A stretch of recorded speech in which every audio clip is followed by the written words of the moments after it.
अभी आप देख रहे हैं तेलंगाना समाचार। తెలంగాణ నుంచి సివిల్స్ మెయిన్స్కు అర్హత సాధించిన వారిలో అర్హులైన 135 మందికి ఆర్థిక సాయంగా రాజీవ్ సివిల్స్ అభయ హస్తం కింద ఒక్కొక్కరికి ₹1,00,000 చొప్పున ముఖ్యమంత్రి చెక్కులను అందజేశారు. డాక్టర్ బిఆర్ అంబేద్కర్ సచివాలయంలో జరిగిన ఈ కార్యక్రమంలో మాట్లాడుతూ తెలంగాణ అభివృద్ధిలో ముందున్న సివిల్స్ సాధనలో బీహార్, రాజస్థాన్తో పోలిస్తే వెనుకబడిన అని వ్యక్తం చేశారు.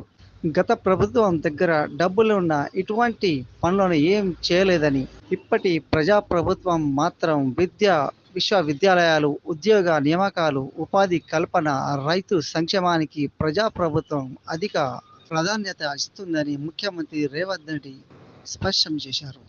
ఈ కార్యక్రమంలో ఉప ముఖ్యమంత్రి బట్టి విక్రమార్క, మంత్రి వర్యులు దుద్దిల శ్రీధరబాబు, పొన్నం ప్రభాకర్, ఎమ్మెల్యేలో సాంబ శివరావు, కోరం కనకయ్య, మాలోత్ రామ్దాస్ నాయక్, కవంపల్లి సత్యనారాయణ, ఖమ్మం పెద్దపల్లి ఎంపీలు పాల్గొన్నారు.